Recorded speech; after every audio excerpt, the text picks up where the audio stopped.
What is up, car addicts? Welcome back to the channel. Behind me, we have two icons, two legends, the top trims from their generation, the C6 ZR1 and the C7 ZR1.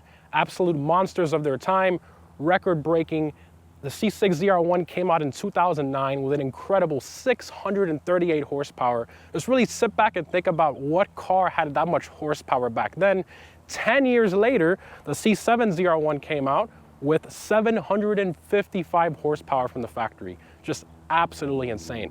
So in this video, we're going to be doing a bit of a review slash comparison between both these cars. Obviously, they're similar in some ways, but also different in a lot of other ways as well. As you know, the C6 generation, for those of you who don't know, came out in 05, the base C6 gen. The base C7 gen came out in 2014. So there's quite, roughly about a decade separating these cars in terms of technology, features, etc. So let's go ahead and compare them. Starting off with the front ends here, with the C7 ZR1, this car has the front bumper with 3 openings, technically 4 if you count the bottom one down here. It also has 2 front cameras here. Down below, moving to the carbon front splitter, it has a super aggressive front splitter exclusive to the C7 ZR1. It also has the winglets on the side as part of the ZTK track package. Now we move on to the C6 ZR1 to compare. This car does have a carbon splitter as well, and the carbon splitter was introduced with the C6 ZR1. It was the first ever Corvette to feature exposed carbon fiber, especially with a package like this with the ground effects with the side skirts and all that. This car has one large opening below, and then it has one above, right above the Corvette emblem. Really cool the way they did that. Now the headlights on these cars, they're pretty different. You have the body color headlights on the C6 generation, and these are your daytime running lights right here. They turn orange. Moving on to the C7 over here, you can see quite different, very, very modern looking. This is your daytime DRL down here. It's like a bluish LED. Moving on to the fenders. So the C6 features these Z06, the ZR1, and the Grand Sport. They have a wide body. So it gives you about 3 inches total extra width. It really, really adds to the aggressiveness of the car. Just looks absolutely incredible.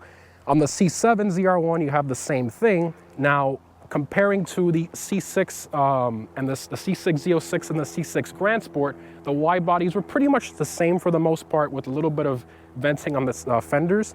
But on the C7, on the ZR1, they actually made a brand new fender for this car. So the C7 Z06, it has a wide body on the rear, it's the same, but on the front, what they did, GM kind of cheaped out a little bit, and they did a bit of a plastic lip to give you that wide body look, so they can reuse the same front bumper from the Stingray. Same thing with the Grand Sport. But for the ZR1, they decided to do it the right way and actually give you, the proper wide body built into the bodywork of the car, into the fender, not a little plastic piece. And the bumper also had to come out as well. Coming along to the side skirts here, both of these cars feature carbon fiber side skirts. Absolutely gorgeous. The C7 gives you a bit of a curvature here. It makes it easier to get in and out of the car, and also helps with the airflow to the vent right here.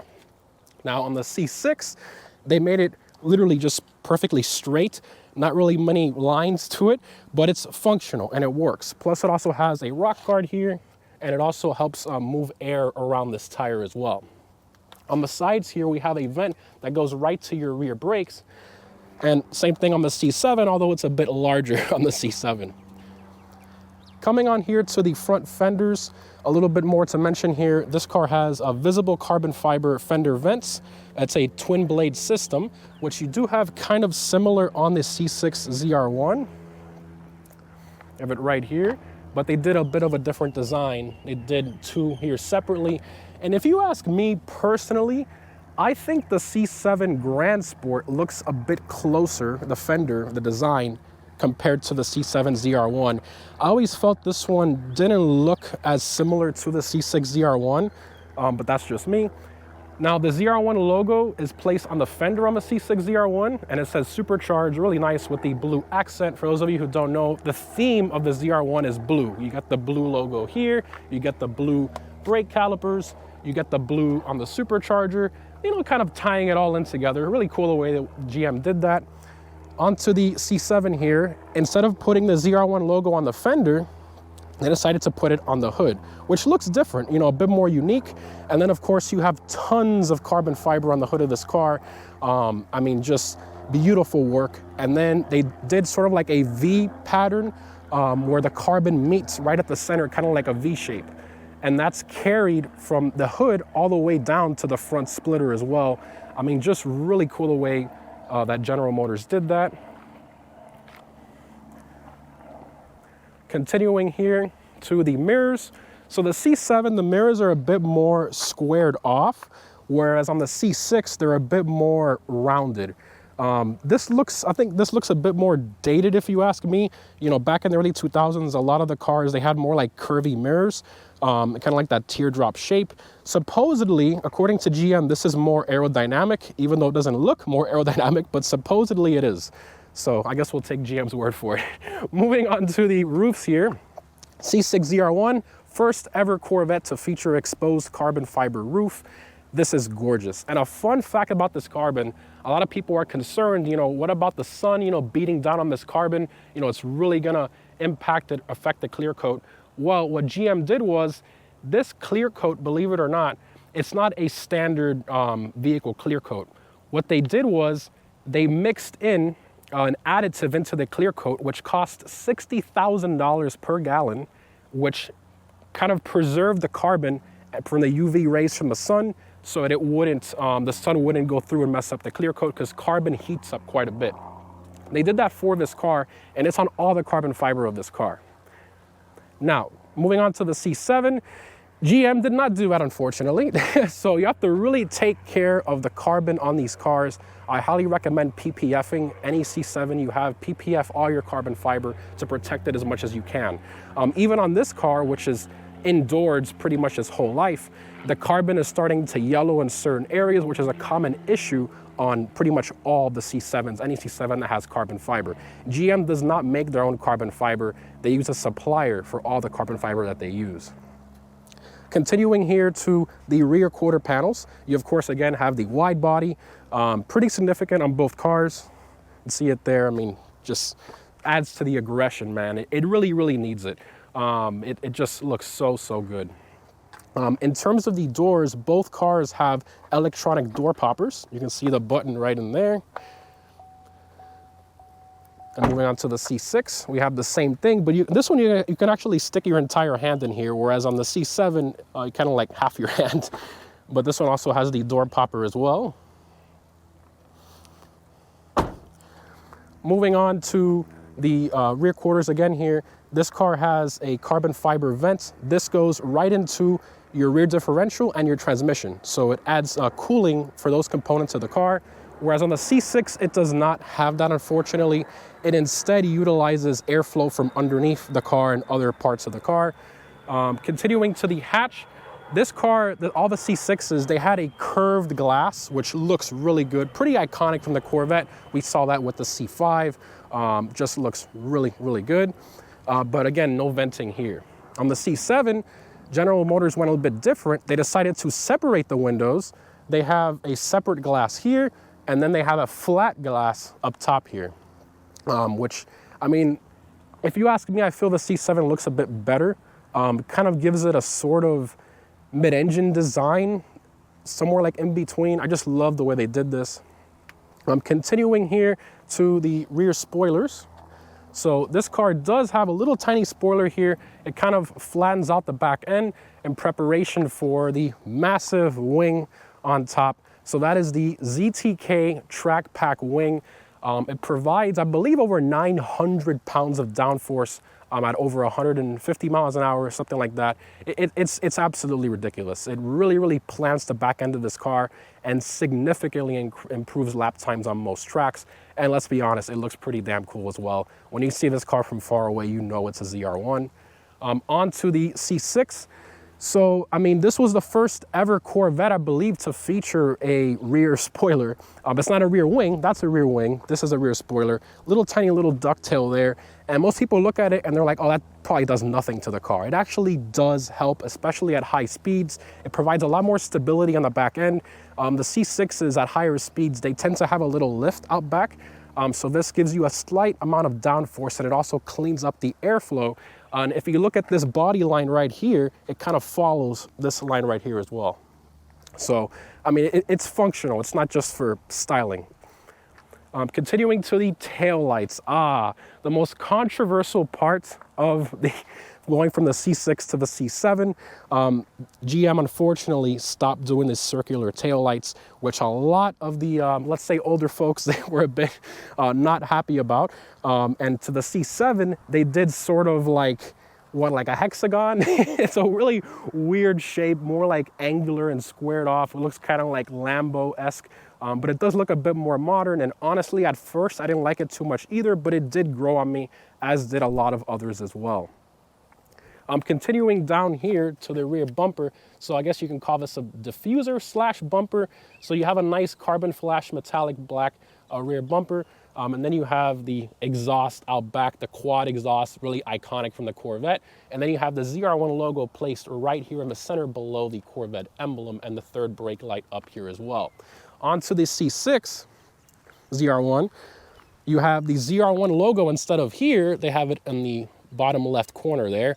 And the diffuser, unfortunately, is plastic, but they do sell aftermarket carbon fiber versions of this, which I highly recommend for C6 ZR1 owners, but it doesn't look bad. I mean, it's not terrible. Then, of course, you have the quad exhaust as well, where on this one, the exhausts are kind of separated instead of together. Now, these exhausts on both cars, they do have valves inside that make it quiet or louder. Now, the C6 ZR1, you actually cannot control it inside the car manually. There is a way, which I'll explain here in a second, but normally the way it's supposed to work is the valves automatically open on cold start for a few seconds, and then when you're on throttle, I believe it's more than like 40% throttle, the valves forcibly open to make it louder. Now on the C6 ZR1s, your loud mode is going to be these two center tips. So, and then the outer tips are the quiet exhaust. On the C7 ZR1, it's actually the opposite. So on the C7 ZR1, your loud exhaust tips are the outer two, which you can see they're a bit dirty here, and then your center are the quieter ones. So these valves are controlled electronically in the car, so you can actually, at the push of a button, you can make it quieter, louder, however you want. Whereas on the C6 ZR1, it's actually controlled by vacuum from the engine itself. So it's a bit different of a system. Now, there is a trick on the C6 ZR1 where you can keep it in loud mode all the time. So there's a fuse you can pull inside the car, which my buddy ZR1 Zeus that owns this car, he did to this car. You pull the fuse and it keeps it in loud mode all the time, which this car has. Now, we're talking back in 09, you know, most cars from, especially American cars, they weren't crazy loud back then. So this car, I mean, it's not stupidly loud. It sounds good, but it's not a loud car. All right, to mention here on the wheels again, the C6 ZR1 featured these multi-spoke wheels. They're a bit of a pain in the butt to clean, as you might imagine. They're not as simple of a wheel as the C7 ZR1. The C7 ZR1 has a very simple twin 5-spoke wheel, kind of similar to, I guess, the old C6 Z06. It's kind of weird how Chevy went backwards, because the C7 Z06 had a multi-spoke wheel that's actually more similar to the C6 ZR1. It's kind of like they flip-flopped them, kind of strange. Now, the brakes on these cars are insane. Carbon ceramic brakes, the first ever Corvette to have carbon ceramic brakes, the C6 ZR1 back in 09. It's 15.5-inch brake calipers, just absolutely insane. You see they're in blue there to go with the theme of the car. On the C7 ZR1, we have a very similar braking system. They're almost identical, minor little changes, both carbon ceramic. However, the pads and the rotors themselves do have a bit of a heat coating on them to make them a bit more durable on the track so they don't heat up as quickly. That's really the only differences there. Wheel size, they're exactly the same all the way around. Tire size as well. Now, I do have Toyo Proxys on my C7 ZR1 here. But the C6 ZR1 has pretty much the same factory spec tires on it, the Michelin Super Sports, their run flats. Now the C6 ZR1, you can see the ride height here. This car is lowered a little bit. That's why it looks insanely good. Mine looks like it has its front end lift up like a Lambo. Doesn't really look all that great. I'm probably gonna lower it later on, but the front end of this car sticks out so far that you really have to be careful. So I'll see, but it still looks pretty good regardless, unless you're comparing it to a lower car next to it. Also to mention, the roofs here. So the C6 ZR1 and the C6 Z06, the roof is not removable. It still has the cutout here for it. You can see the weather stripping, but you cannot remove it normally. That's for the structural rigidity of the car. The C6, unfortunately, is not as structurally rigid as the C7 platform.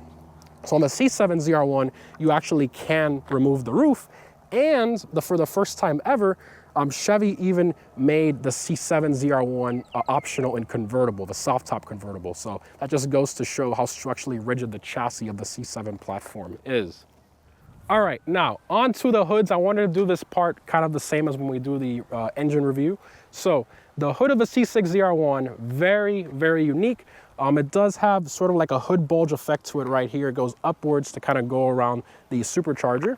And then the most iconic part of this car, a bit controversial too, is the clear window here, the clear plastic window, which allows you to see the supercharger right through it. Just looks absolutely incredible. As a matter of fact, let's lower the hood here. We'll open it again. On this car, you have to do both sides independently. That's the right way to do it on this car. Right there, boom. So LS9 supercharged with the plastic cover around it. So a lot of people think that this part is plastic. This is not plastic. This is literally the supercharger. It does have a plastic cover around it, but this is the actual supercharger right here, the silver portion. Let me go ahead and open the hood here. Continuing to the inside of the hood here. So you have visible carbon fiber on the inside of the hood. A first for the C. There's a lot of firsts for the C6 ZR1. This car really, really put GM on the map. It really put a lot of respect towards the Corvette name and the platform, but visible carbon fiber on the inside with that clear window. Now, here is the power plant of this car, 6.2 liter supercharged V8. This car has a 2.3 liter supercharger on top of the 6.2 V8. And obviously the engine is built up, all the internals to handle the boosts and everything from the supercharger. Just absolutely insane. These cars, I mean, they're just a rocket. And it's mated to a 6-speed manual transmission. And that's the only way you can get the C6 performance models, the C6 Z06 and the C6 ZR1, you can only get it in a manual. Now, moving on to the C7 ZR1. So a lot of people were kind of predicting and thinking, you know, GM might do something similar, things like they had with the C6 ZR1, where they have a clear window. Instead, they decided to do something kind of similar to like the old school Hemi Cudas and Challenger Shakers, where you have an actual hole in the hood with a carbon fiber panel sitting on top of the supercharger. Pretty ridiculous the way they did that, but it works. You know, they had to find a way, because this supercharger is literally right underneath this panel. It's like right there. So they couldn't make an entire hood to cover it, because then it would sit too high. As it is, it's already obstructing the view of the driver pretty, a lot. But this helped to bring it even lower. Just looks absolutely incredible. Now let's open the hood here. So there we go. As you can see, the hole right in the hood is pretty wild to see that. I mean, it is just absolutely insane. Onto the cover of the engine bay. This is the carbon fiber engine cover. I guess you can kind of call it a shaker, right? I mean, technically it kind of is, but obviously that's more of a Dodge / Hemi thing. I have a few planes flying over right now. Now, the engine itself, this is a similar base engine. It's a 6.2 liter V8. Supercharged, just like the C6 ZR1. However, it is quite a bit different. So this is the LT5. It was no longer called LS, and this features a 2.7 liter supercharger, technically 2.65, but everybody just says 2.7. So a bit larger of a supercharger, more boost, and stronger, even stronger internals in the engine bay itself. They both have dry sump oil systems as well to help you out on the track for when you're, you know, high G cornering and all that. Just incredible, and just so much power. Now, this engine is mated to a 7-speed manual or an optional 8-speed automatic. So a first for the C7 platform to allow you to choose an automatic in the performance model, when before, when you chose a C6 Z06 or a C6 ZR1, you had no choice. You had to know how to drive manual, because that was the only way you could get it. All right, now we're gonna move into the interiors of the cars. Quite a bit different. I mean, you have to remember, this car, the base C6 generation, came out in 2005. So it's a 2005 interior, basically. Obviously, it has a few little touches here and there to make it, you know, ZR1 special, but it is from 05. So let's go ahead and hop in the car here. These are electronic door popper. Let's get rid of the door chime. So inside the C6 ZR1 interior here, you have the infamous Chevy Cobalt steering wheel. This was reused from a Chevy Cobalt, you know, GM cost cutting, but you don't buy this car for the interior. You buy it for the power plant and, you know, the carbon fiber, how lightweight it is. Speaking of lightweight, this car only weighs about 3,300 pounds with 638 horsepower. I mean, that is just insane. Of course, you have the good old 6-speed manual here. Fantastic. Let's go ahead and fire it up here so you can see the gauge cluster. There you go, ZR1. Looks incredible. I mean, still a nice gauge cluster for its time. Obviously, the C7 has the screen for the gauge cluster, but this, you know, still looks pretty good. Then you have the old school touchscreen radio here from like the early 2000s, you know, just with the beeps. And then the CD changer there. You've got your CDs in there. And then you have heated seats, which is nice. And the AC on this car works fantastic. Now for the ZR1, this car does have the 3ZR package, so it's fully loaded, and it has the stitching all over the door panels and the dash. And then it has the electronic door poppers in here as well. Memory seats. I mean, it's not a bad place to be. And then you have the carbon fiber look panel in here. It's not real carbon fiber, but it does have the look. And then you have the selective ride control here from sport to tour, which only changes the suspension. It does not change anything else on the car, unlike the C7, which does change a lot. So tour is the most comfortable, and then sport is more like the track setting. Also to mention, this car does have the heads-up display. I hope you can see it there. I'm trying my best to kind of show it, and you can see the RPMs go up when you give it gas there. Although it shows your speed, G rating, pretty cool. This car does have a check engine, but that's from a little minor thing. There's nothing wrong with the car. It has something to do, I think, with like the gas cap or something like that. That's just a minor little thing, common little issue on these cars. But all right, now let's, also the rearview mirror, I should mention that too. Hi. So the rearview mirror here, this is carried over from a lot of General Motors vehicles, quite large with the plastic around it. And of course on the headliner, you have, you know, cloth headliner there with the garage door opener, no latches to remove the roof because obviously it's not removable. And then of course the seats, you have the ZR1 seats there, which pretty much the same seats as a base Corvette, but it does have the ZR1 logo kind of stitched in there, which looks pretty good. Then of course back here you have all your trunk space with the trunk cargo cover. Obviously that's what makes these Corvettes really practical, is all the trunk space. Now let's move into the interior of the C7 ZR1.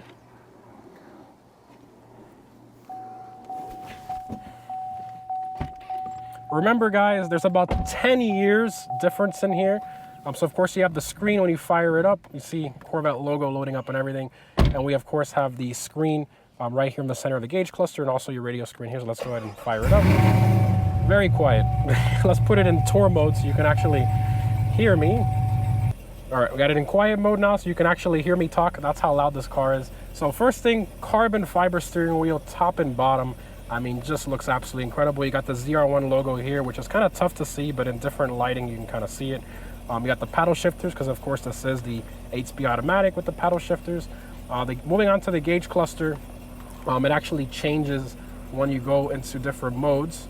That's tour mode, that's sport mode, and then track mode. So that's the beauty of having, you know, a digital gauge cluster. It allows you, you know, with the screen, so you can have different looks to your screen, which looks fantastic. And then of course you have a lot of different things you can play around with in your settings wise. But for those of you who like your analog gauges, you still have analog gauges on the sides, which is nice. And of course you have a little ZR1 logo there under the fuel gauge as well, as you can see. Heads-up display, this car has it as well, but this one is configurable. The other one's configurable too, but this one has quite a few more menus. You can see there. This looks fantastic. And then give it gas, and obviously it's quiet now because it's in tour mode, but get the RPMs moving there with the G meter and all that.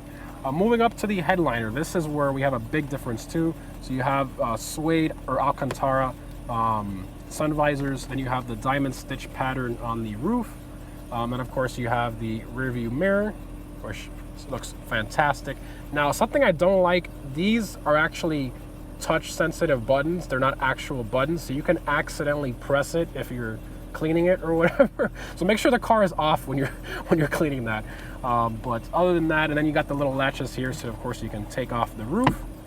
So in terms of the dash itself, of course you have the visible carbon fiber all over. I mean, it looks fantastic. The door panels with the push button as well to hop out of the car, memory seats. Now you do have heated and cooled seats, which first ever Corvette to have cooled seats was the C7 platform as an option, part of the 3ZR package. Then of course we got the 8-speed automatic with the suede shift boot with all the orange stitching to match, you know, the whole theme of this car. Then of course you have the different mode selector, kind of similar to the C6 ZR1, but in this one, this changes the entire modes of the car. So when you switch modes on this car, as a matter of fact, let's hop in here into the settings, driving mode. So in here you can change this, how loud you want the exhaust to be, how tight or how smooth you want the steering to be. And then the main mode actually changes the suspension. So when you go in Tour, Sport, Track, that's how the suspension gets tighter. There's an electronic parking brake versus the manual parking brake of the C6 generation. You have the oh crap handle for your passenger. And then of course you have a suede everywhere. I mean, on the pillars too, the 8 pillars. I mean, it just looks absolutely fantastic. The seats on this car, gorgeous. This car has the competition seats with the carbon fiber in the center, suede inserts. I mean, you can really tell that Chevy really made a big upgrade when they went to the C7 platform. I mean, it is 10 years, you know, there has to be quite drastic change in 10 years, you know. Here you can also see the hood on this car. I mean, it's absolutely crazy, the look there. Then moving on back here, you have all your cargo space, again, which is what Corvettes are known for. And the back of these seats have that bronze kind of trim carried over throughout the interior of this car, which is part of the Sebring package. All right, now let's talk about trunk space. So Corvettes are known for their trunk space. That's what makes them so practical, other than a relatively comfortable interior. So in the C7 here, you know, a ton of space. I mean, you could put, you know, they're well known for having the 2 sets of golf clubs back here. Just tons and tons of space. Mind, you know, sorry about all the mess we got back here, but stuff for filming and all that. But you can see the backs of the seats there as well. And then of course you have the cargo shade as well. So you can, you know, hide all your goods back here. Now on the C7 ZR1 with the wing, look at how close the trunk gets to the wing. I mean, that right there is what you call proper design. But unfortunately, you can jam your finger here. So you gotta be very careful when you're closing the trunk of this car. And of course, this car does have the soft close. See, it closes right there. Now, moving on to the C6 platform, there's no wing in the way, so you can get in here quite easily. Now, that car did have plastic covers here on the sides, but here, the wheel well have the carpeted area. And, you know, pretty much has the same amount of cargo space for the most part. And then you have a massive cargo shade for the curved glass there. And this car also has the soft close. So that here, boom, closes right up. All right, switch to the mic on the GoPro, because if I have the mic on my shirt and we put it up to the exhaust, it just completely muffles it, it breaks the mic. So that's why we're using this mic here. So again, we're gonna do a sound comparison of the C6 ZR1 and the C7 ZR1. But again, to mention, my car does have an aftermarket exhaust system, so it's not gonna be a fair comparison, but we should still do it. So let's be a bit fair here. Let's do the C6 ZR1 first. Let's go ahead and do this one first.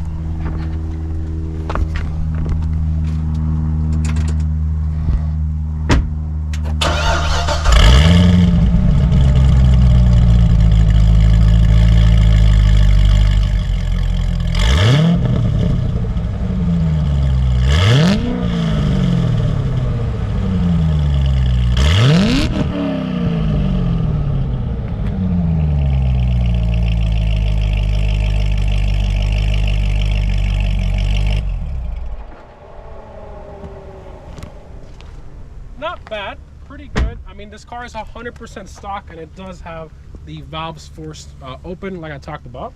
So now let's do the C7 ZR1. This car has headers and an X pipe. I know, not a fair comparison, but it's still worth comparing.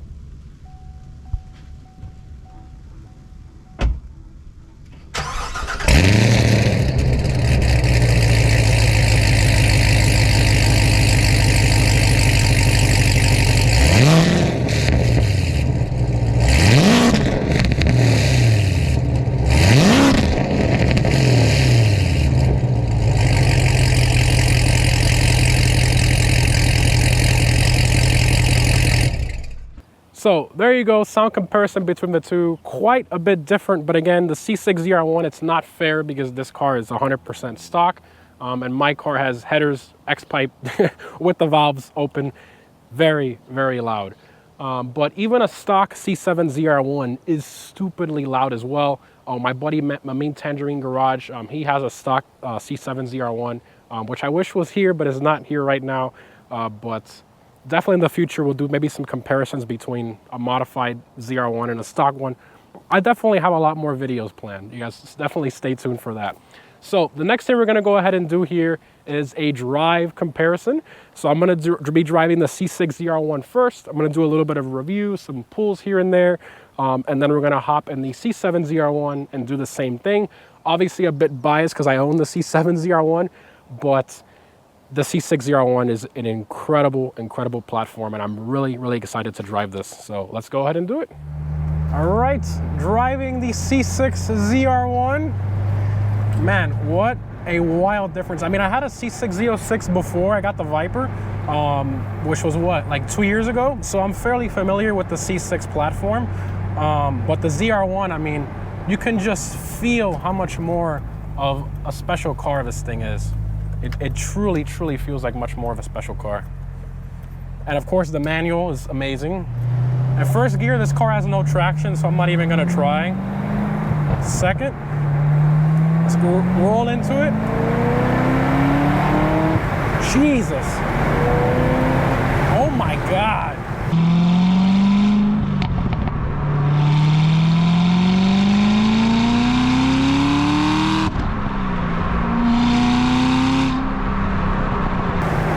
So much torque. Let me roll up the windows. So much torque.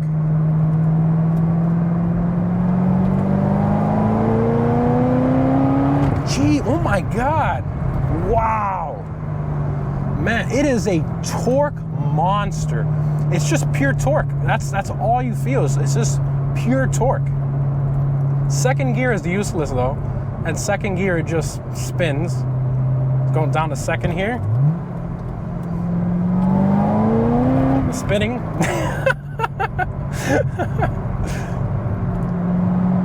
Third. Oh man, the supercharger sounds so good too. Oh my God. Oh man, and you know what? It's not like crazy loud, but it's a good sound. Like it genuinely sounds good. Oh my gosh. Downshift second again.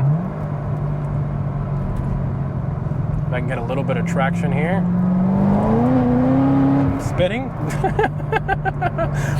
Spinning. Oh my gosh. So like immediately, like it's just pure raw torque. And it's so lightweight that it just goes. And the thing I love about these cars, to me, the gearing is just so perfect on these cars. I mean, it's geared for like straight line speed, basically. It is a track car too, but the gearing for roll racing and just straight line speed, it is perfect on these C6 ZR1s. For those of you who don't know, people who modify Corvettes, you know, 1,000, 1,200 horsepower, you know, people go crazy with these cars modifying them, the C6 and the C7. The C6 is the better platform for that. If you're gonna be going like crazy modifying, the C6 platform, because it's lighter and the gearing is better, it is the better overall platform for, you know, doing 1,000, 1,200 horsepower builds. These are just a lot faster than a similar build on a C7 ZR1. The weight and of course the turning here. But like I was saying, it's mainly the weight difference, the gearing, and the aero. I mean, it's just the perfect combination in this car. First gear is useless. Absolutely useless. Second gear is partially useless, but oh my goodness. Wow. Wow, wow, wow, wow, wow. All right, let's turn around here before we go back to first.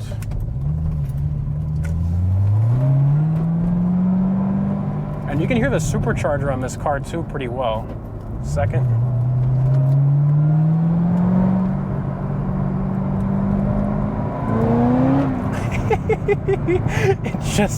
it wants to kill you. Man. And this thing, stock, I've seen them racing Hellcats, stock for stock roll racing. This thing beats Hellcats. I don't think it'll beat a red eye. Might be really close, but regular Hellcats, it beats them in roll races. And this car came out in 09. I mean, think about that. That's pretty incredible. All right, first gear, roll into it. Useless first gear. Well, let's go back to third. Even in third gear, wow. And the handling too, I mean, it's like a damn, all these Corvettes, man, all the performance models, it's like a damn go-kart. It's pretty incredible. Oh my gosh. Wow, and the carbon ceramic brakes, incredible. Man, for its time, I mean, this car, it was expensive. This car brand new back in 09, there were 120 grand loaded with every option, which, I mean, it was the first ever Corvette to, cost over $100,000 from the factory. And the C7 ZR1, about 140, 145 with options, but all right, let's do a little pull here. I'm gonna go second because first gear is useless. All right, here we go.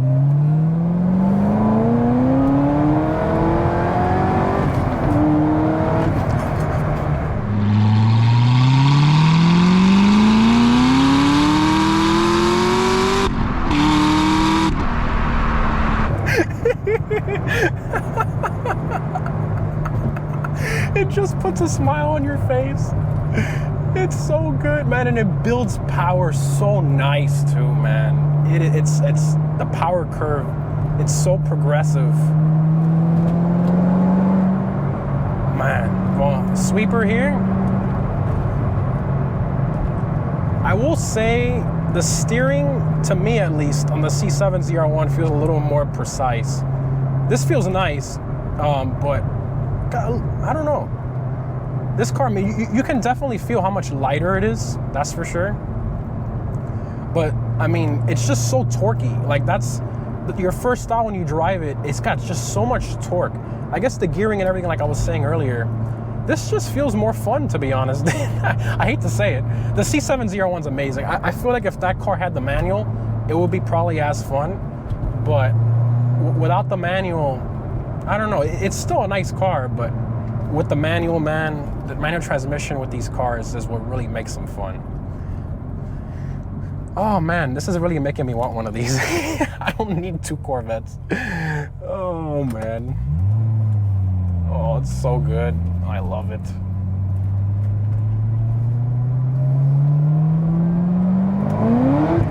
First gear is useless. Absolutely useless. All right, well, that's the C6 ZR1. Now let's hop into the C7 ZR1. Basically what, from 2010 to almost, it's basically 10 years difference between them. Let's see how the C7 ZR1 compares, even though that's my personal car, which I've driven quite a bit, but still nice to be going, like do a direct, one after the other so I can, see the difference. But phenomenal car. I am genuinely impressed, and I would most definitely want one of these in my garage at some point. This is a phenomenal car. Who cares? Who cares about the interior? It's still decent. It's enough. You buy this car for the powertrain, the gearing, the aero, the performance. That's what you buy it for, the performance. Absolutely amazing. Phenomenal car. And I think it definitely, performance-wise and driving-wise, it definitely holds up to modern standards for sure. Or should I say, performance-wise, it holds up to other performance cars. Incredible. I immediately went to reach for the clutch. Oh my gosh. Man, this car I will say though, sorry for if I'm sweaty too, guys. I mean, it's really hot here in Florida today. Blazingly hot, as you might imagine. Whew, it is hot.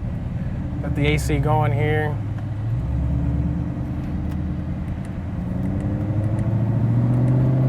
Yeah, the steering in this just a lot more precise. I mean, the C6 is hydraulics powered steering. This is electronic power steering. So I guess that's where the big difference comes from there too. Back in quiet mode. So, I mean, this thing is significantly louder compared to the C6. Obviously, this is not stock. This car does have a pulley, headers, X-pipe, tune. It's got some little things here and there, so it's not really 100% fair comparison, but I mean, it basically is the same car. Well, platform that is. You know, the same general idea. A little bit here.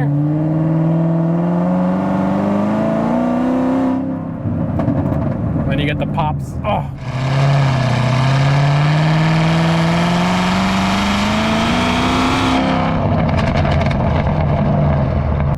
Man, I don't know. I kind of take that back. This one is, I'd say they're equally fun. Because the pops on this car is what really makes it a riot and how loud it is and everything. It's tough, man. It's tough. They're both amazing cars in their own way.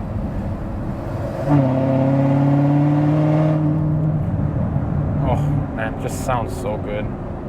But put the exhaust in quiet mode, maybe that will be a bit more comparable to the ZR1. We're back in quiet mode.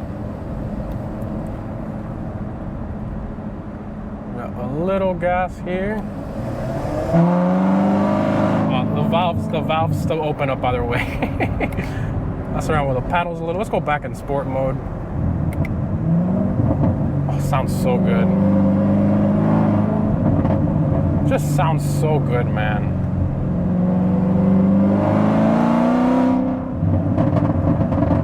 Gosh. Wow.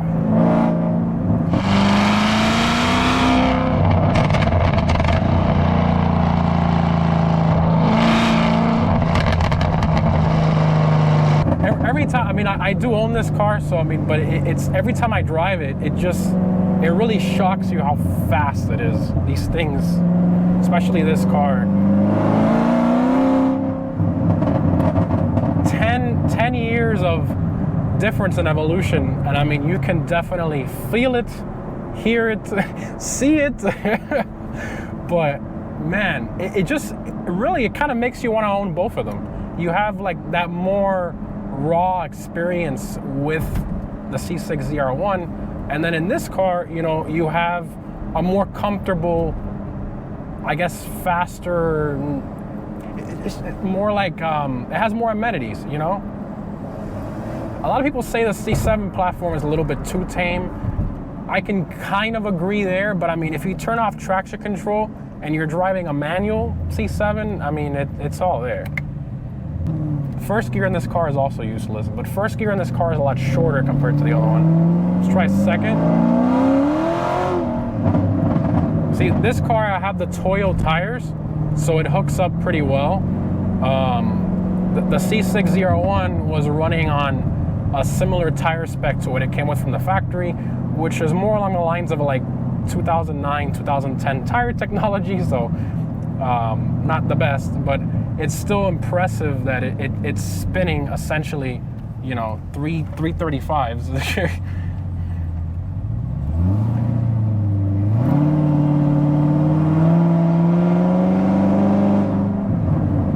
Sounds so good, man. The handling on these things. And the cool thing about the C7 platform is that the steering, you can actually make it tighter or softer based on what mode you're in. So that's something that obviously you don't get in the C6 generation. Now the C6 ZR1 does have two suspension modes. It's basically like Tour and then Sport / Track.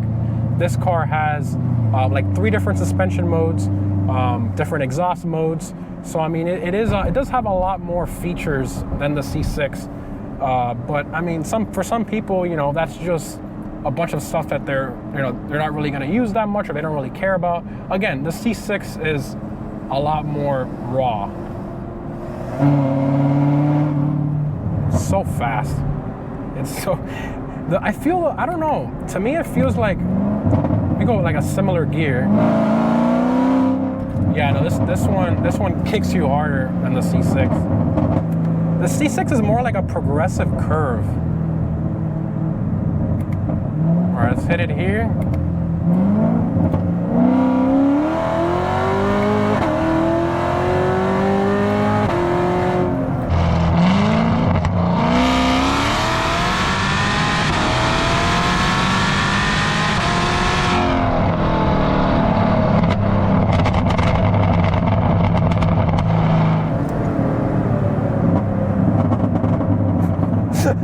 You know, I always forget how fast this car is. This thing is a rocket. Man. It scares you. It genuinely scares you. Wow. Wow, wow, wow. Man, I definitely bought the right car. I am super happy with this car, man. It is such an, and if any of you watching are thinking of getting a C7 ZR1 or a C6 ZR1, you can't go wrong with either one. You cannot go wrong with either car. They're both very special and very unique in their own ways. And honestly, I mean, if I could, I would definitely like to own both of them. They're just very different. Wow. All right, so that concludes our day with 2 ZR1s. Bit sweaty here in Florida. It's really hot, but windy too though, which is nice. But anyway, phenomenal car. Big shout out again, thank you to ZR1 Zeus on Instagram for allowing me to borrow his baby, his ZR1, to do this review / comparison video. Like I said earlier, driving it, I mean, I think I definitely will have one of these in my garage at some point. And I think that kind of speaks for how good this car is coming from a C7 ZR1 owner. This car impresses the hell out of me. Amazing car. Although I do love the white, I would love it in the Jetstream blue launch color. C7 ZR1, I mean, I can't really make too many comments about it. It's my personal car, it wouldn't be fair. But I'll let you guys decide and make your opinions down below in the comments. But there's a reason I chose this car. It's the whole package. It's the whole all-rounder. It is a lot more money than this car. These cars on the used market right now are hovering about 85 to 90,000 depending on the year and the options. And then these cars, they're hovering about 150, 160. So, I mean, pretty significant amount of difference there money-wise. But anyways, again, guys, thanks again for watching. Hope you enjoyed, and I'll see you in the next one.